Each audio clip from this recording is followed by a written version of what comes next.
Hello. Welcome to Hats Off with Dr. James McKnight. The holiday season is upon us, Billy.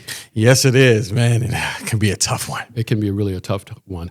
And this is a time of the year where, usually people are celebrating, it's joyful, but it can also be a difficult time for some people. And so that's why we're here today to kind of do a holiday special episode and talk about what people may be going through. Depending upon your circumstances in life, you may have to make some decisions about things. Yep. And we're here to give some advice around that, There are people sometimes who, when you speak with them and they say, boy, I see people happy, they're with their families, but I feel angry, I feel sad. This is not happening for me. This is not a good time for me. Have you ever experienced anyone sharing something like that with you? I experience that every day. Losing my mom on Thanksgiving 2 years ago. The last 2 years have been tough. I've been angry, I've been jealous, I've been upset, I've been confused, when I see people in a joyful mood and especially with their parents. And not that I'm mad at them, but I'm just mad that I don't have that opportunity to do that also, right? So I definitely, really can feel what some people who are, struggling with a loss of a loved one going through at this particular time. Right. And, added to that, I think that we as a country are kind of going to some grieving and depressive for the things that just happened in the news. Rhode Island, right? Yes. Yeah, Brown University. Exactly. And then those students were killed. Yeah, and then there was another person who was killed by the same person at MIT. That's right. There's his professor. And so there's a link there that they're thinking, which is quite interesting. And also, of course, what happened at Bondi Beach. 16 people were murdered? Yeah.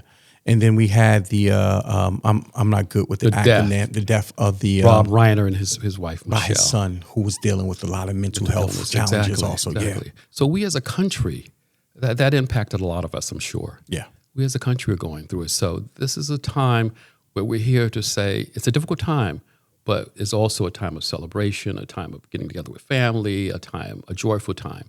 And you have to kind of offset both. Life has highs and lows, and we want to kind of help with some of that. Yeah, what's funny? Because when we sit here and we talk about unmasking masculinity, yes. Right? Uh-huh. And we talk about like what men should do. Yes, sure. The other day we had a conversation, I think our last episode, and we spoke a little bit about, I think it was like 6 million people have died of suicide or something like that. Right. And me and you went back and forth with that number because I was like, that number got to be crazy. Yes, you did. And your reaction was quite appropriate. And you know what? We have to correct that. But, if you have a healthy ego, you can correct things. That's what it's about. And we know you have a healthy ego. Well, no, because, there's some things that took place, too, in my life that caused me to reflect back. And we'll talk about that. So, there are times when you make mistakes and you have to say, look, this is what we need to do. Life really is about the mistakes you make. That's kind of that charges, that makes you look at your integrity and things like that. You're right. 6 million men suffer with depression. And the suicide rate is up there in the 300, 400,000, which is still very high. Sometimes you throw out big numbers to get people's attention. So we want to get your attention. That is something that we certainly need to address. But someone who has narcissistic personality, for example, they may not be able to say, I made a mistake, and this is the correction. And in fact, sometimes that's me. Yeah, all right. I'm not admitting to no mistake. All right. And we need that. We need some of that narcissism around you because that can kind of help us understand where we are. Absolutely. Definitely. But, I think that we want our young men to understand that, as you develop relationships with your kids, there are times when you have to just be honest and say, this is what it is. I made a mistake, but we can move on from that. Right. So can you give me can you give us a few examples of a narcissistic personality? Yes. Typically, narcissism or narcissistic personality individuals have a very difficult time with, number one, I said, admitting that they're doing things wrong. They're also often very selfish. Everything is about me and my improving myself or whatever. And so they have a difficult time showing empathy and sympathy and wanting to take care of others. And often see life as black and white. And we know right or wrong. And we know there's a lot of gray in the middle when it comes to life. Right. Tremendously. That's kind of where we live, to be quite honest with you. So those individuals can be somewhat difficult to work with. I've worked with a number of them, trying to build their egos and so forth. So that's kind of where we are. So I think that's important for our audience to understand that although we may not give complete lectures on things, that we want to throw out pearls and we'll kind of revisit things as we go along. Right. And I think that's the way most people learn, to be quite honest with you. Yeah, that's good. Yeah. But if in fact that you are experiencing some of these things during the holiday season, what might you do? What might you do? So let's say that you're feeling a little down during the holiday season. What kind of things would you do to kind of help yourself feel better? See, for me, one of the things that I always tell people is I'm going to be authentic with the way I feel, right? And sometimes being authentic with the way I feel makes other people feel uncomfortable. But I'm still in that process of grieving and denial, dealing with the 7 steps of grief, right? I think I'm still in that, I'm leaving out of the denial place, but now I'm going into the place of regret doing some things and the part of being angry and the part of being alone, right? So for me, I'm still trying to figure that piece out. So Sure. I'm not going to sit here and try to give people this great advice, Yes. right? I just say, I'm just going to be. Right. I'm just going to be in my feelings no matter what that means. Right. Excellent. Whether that means That's I just want to be alone, That's whether I want to outstanding. be in the house, whether I don't want to hang around Right. people, let me feel and be the way that I want to be. So I'm just going to just simplify it by telling people just be.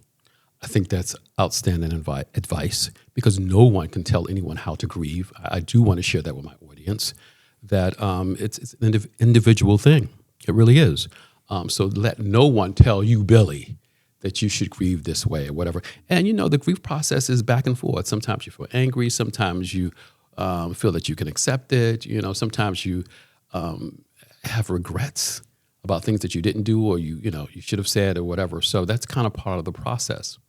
But the great thing about grief is over time, people tend to do better. Yeah. But if in fact that you feel that you are not getting better and it's happening every year, as a professional, of course, you might want to consider therapy. And that's kind of where we are with this, So let me just turn that back. Let me just turn that back to you. That question, your clinical advice. What would you recommend or suggest to me or someone else who are going through that stage right now of grief? How you think they should move from a professional perspective? What do you think they should do? Sure. I kind of agree with what you presented initially, that you just allowing yourself to grieve. But if in fact you feel that it starts to impact your ability to function, meaning to go to work, to kind of deal with your families or whatever, then you may consider therapy. And one of the two of the type of therapies that comes to mind is what we call a brief psychotherapy. And what that is that's where you kind of identify, like I'm having this problem around the holidays, I'm getting very angry, what have you. Why am I feeling that way? Is there some guilt around people that I may have lost or what have you, and seeing them with their families or what have you? Something is there, but it's usually time limited, and you can kind of get to the bottom of that.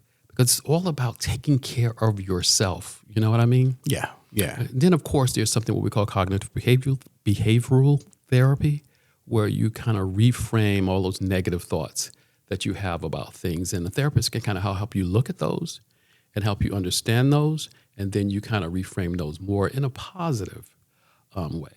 So specifically how this is done, you have therapists who specialize in, therapy like this. But there's help out there, definitely.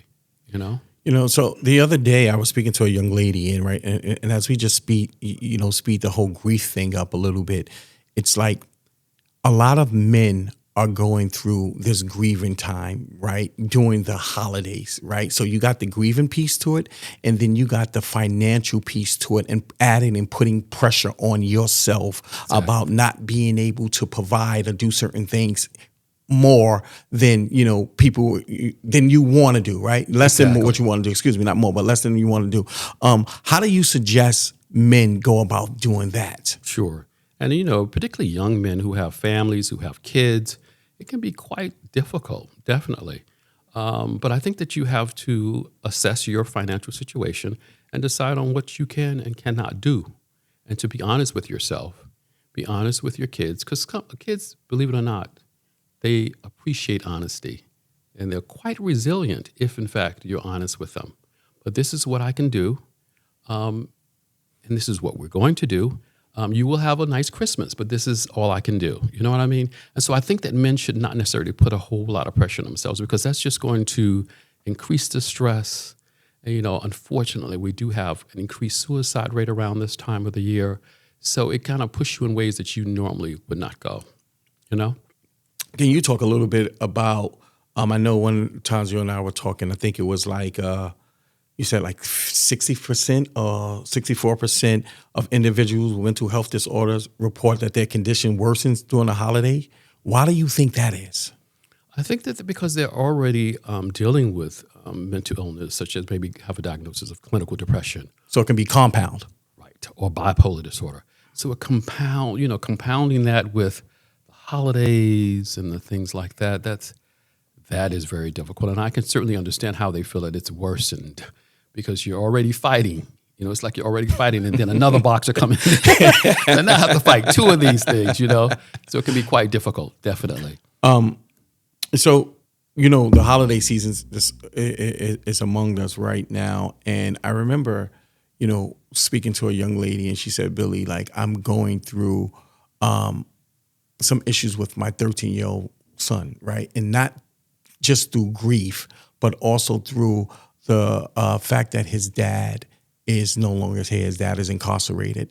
Then he lost his grandmother last year. So now he's going through that piece and his dad doesn't want him to visit, right? And she's like, she doesn't know what to do. And, he don't want to celebrate Christmas. He don't want to put up a Christmas tree. He don't want to do any of that stuff. So can we? And he's 13. Yeah, he's 13 years old. So now we're dealing with an adolescent. Can you give some advice on individuals who are dealing with young people who have fathers who may be incarcerated that's not there, or moms who may be incarcerated who are not there? What are some of the things that we can do? And especially if someone doesn't want the child to come into that environment. Yes, definitely. And I think that's a great question. Incarceration is difficult, particularly for our communities. And you're exactly right. Our kids have to deal with that. And you do have parents. I've you're talking about this, you're putting this out there, but I've actually experienced this. Wow. Where individuals don't want their kids to come into and see them in that particular situation. So that's kind of where we are with this. But I think that sometimes we have to remember that it's all about communication and sometimes encouraging kids to write a letter. Mm-hmm. Have him sit down and write a letter or two to his dad about the holiday season, about wanting to see him, about wanting to support him, and of course, loving his dad. Individuals who are incarcerated need that. And we're finding that a lot of individuals who are incarcerated are in fact innocent of things that they do. That's coming out more and more with what's happening with DIA and testing, which is really DNA and testing, which is really interesting. Yeah, interesting. I read something about that the other day. Mm-hmm. You and I talk all the time, and when we talk about mental health, especially now during the holiday season, like, is there a difference between the mental health aspect compared to holiday blues? Sure. Is there a big difference? Yes. And I would say to you that, any of us can experience holiday blues, and we do, because the stress is real.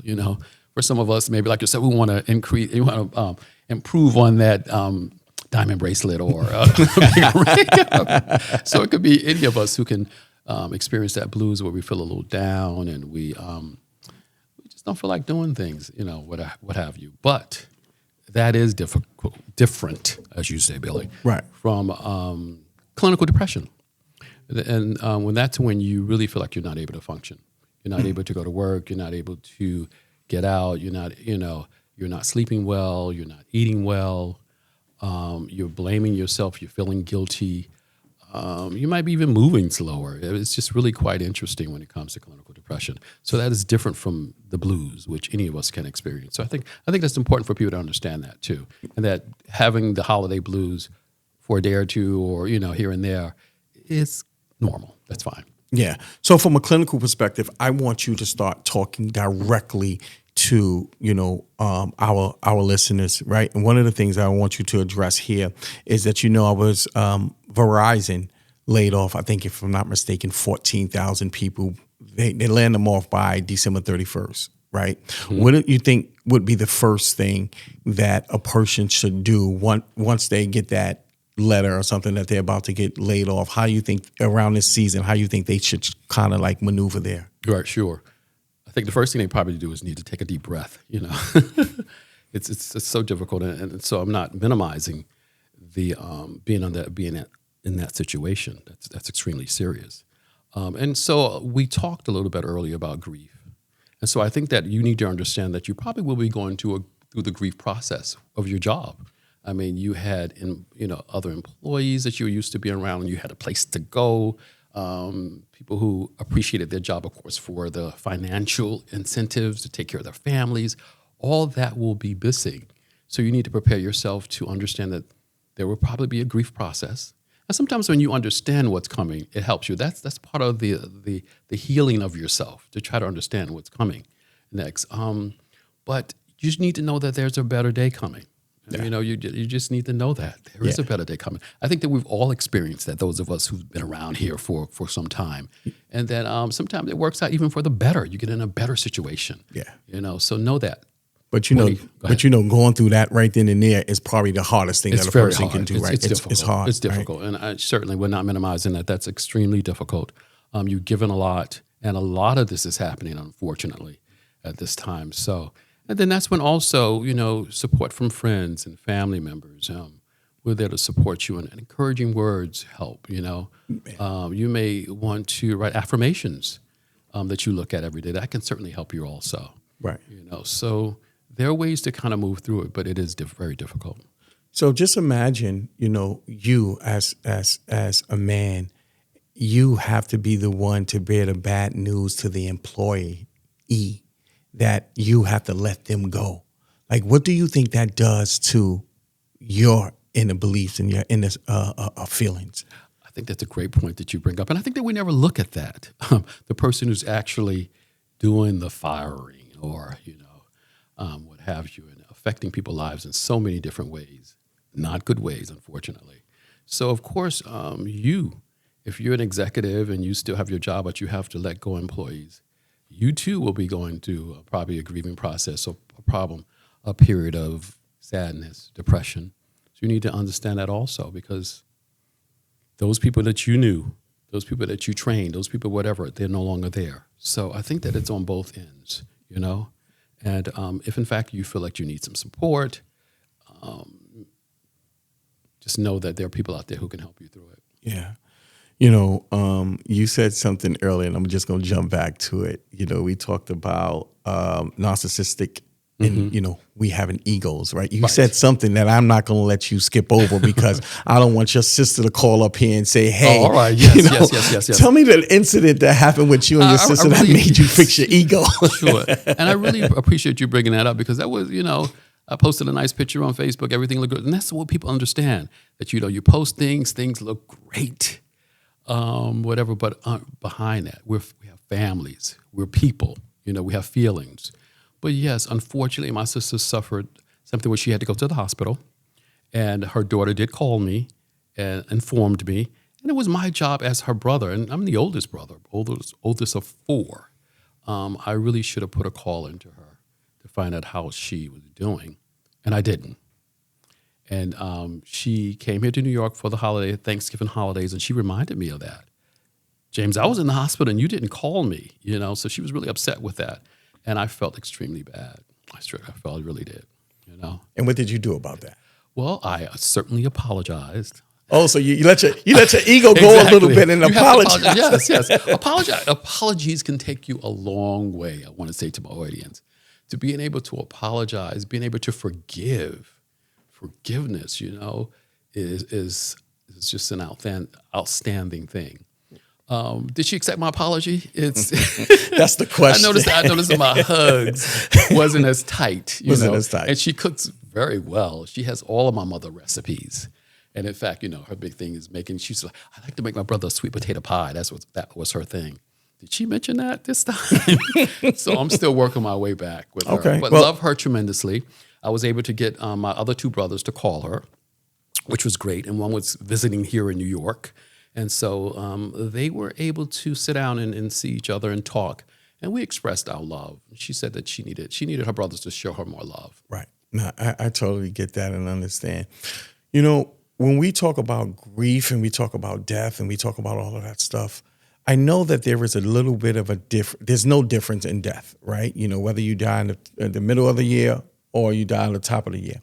But it's something about death during the holiday seasons, right? We notice that so many people start leaving at the end of the year. Like what's your thoughts on that? Billy. Yeah. No, I was going to say that to you. That's very true. It seems like almost like a tree shedding its thing, coming. We see that kind of in the wintertime, just shedding their leaves. And so we kind of feel that people who we love are leaving us, particularly moving into 2026.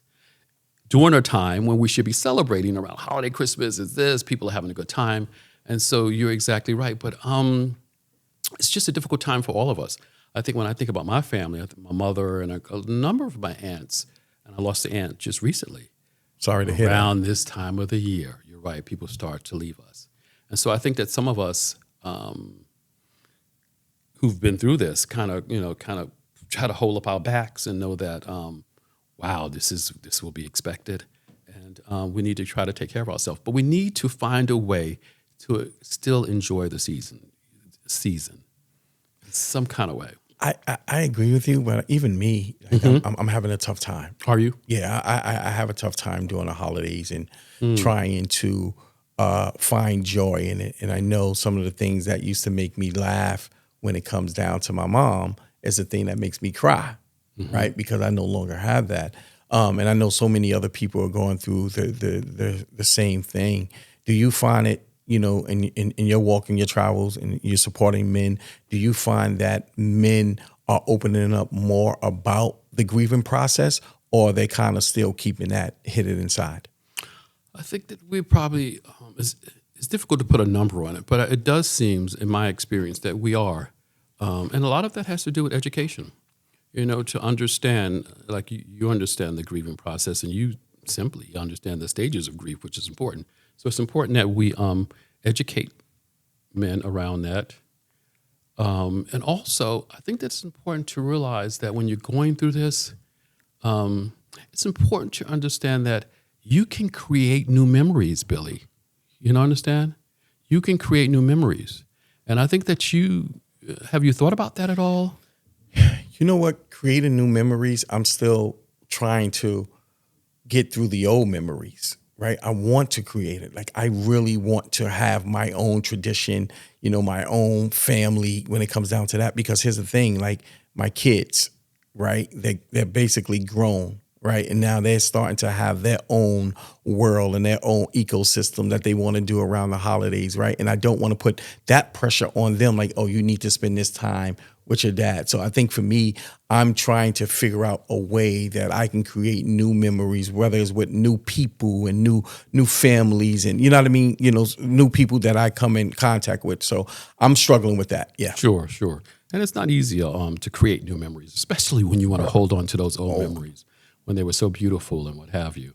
But when you have kids, especially if you have kids, those who have kids, you can begin to create new memories, which is an amazing thing, to be quite honest with you. And then through the years, you'll start to appreciate that also, right. Definitely. So if, in fact, you're having an especially challenging time for any of the reasons we discuss, know that you can get through it. If you need help, reach out to loved ones or seek professional support. Whatever your situation this holiday season, we at Hats Off are also here for you, and trust your conversations was a source of vital information and comfort. You're not alone. For all of us here at the studio in Harlem, New York, we wish you peace, joy, and happy holidays and a safe New Year's. Well, you know what, James? It's holiday season, so let's try to create a new tradition and put our hats back on, right? And a different type of hat as we celebrate this holiday season. I agree with you, definitely. So I'm gonna put this hat off and come out my corner. Yes, me too. I'm gonna do the same. And here we are. Now I hope this brings us a different type of hat that we would gladly like to put on, for the holiday season. But I think this is important. And I think, it's okay to grieve, right? It's okay to just be. It's okay to understand that during this holiday season is going to be kind of rough. But you just got to, for me, I'm going to, reach out to those loved ones and kind of just hold on to those cherished memories that I have and enjoy my, festive season, of joy. And as you continue to be vulnerable, which you have been, just allowing yourself to open up and say what you're feeling. That's so important. Definitely. Absolutely. So thank you so much. what we did, we decided to put on some new hats here. And but the show is called Hats Off, which is really, Billy, when you discuss that, it's really kind of a metaphor. You know what I mean? Yeah. But we have our hats on for the holidays. Yeah, and it's something. But you know what? The funny thing is, it's nothing wrong with having these hats on, right? You can have these hats on because most of the time we're gonna have these hats on, and it's gonna bring us a lot of joy, Right. Yes. right? But eventually, we're gonna have to take this hat off and get back to That's right. reality Real life. and real Exactly. life. So, James, it's just funny. For our listening audience, what just happened? Our producers just threw us these Santa hats, Yes. right? So James and I are sitting in the studio with these Santa hats on, and our show is about take the hats off. But I'm glad they threw this to us Me so too. we can put the hats Hats on. on. And it just gave me a little bit of joy Which to is have great. these hats, right? is So great. I'm keeping my hat on until I leave the studio. I'm not gonna walk outside with the hat, but I love the idea that we will allow us to put our Santa hats on, Right. and Bring joy into bring our joy. families and into the world. Absolutely. Definitely. Before we go, we'd like to take time out and say thanks to our podcast community recording here in Harlem, who worked to bring you this episode. Thanks to producers Leonard DePlunk, Paula Farmer, and Jack Hamill. Jack and Leonard on the soundboard and camera, our tech heads. Vanessa McKnight and Cheney McKnight. Stephen Williams, who is mostly in the shadows these days. David Aaron of Short Memory Records. Super special, big Harlem thank you to Coach Billy Council. Thanks for being with us today, Coach. You have been listening to Hats Off with Dr. James McKnight. Be well.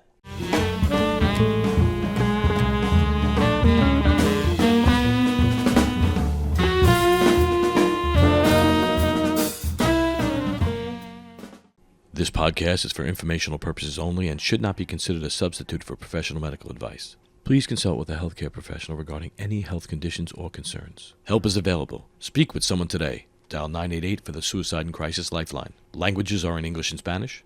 Hours are 24/7. If you need help, please speak with someone today.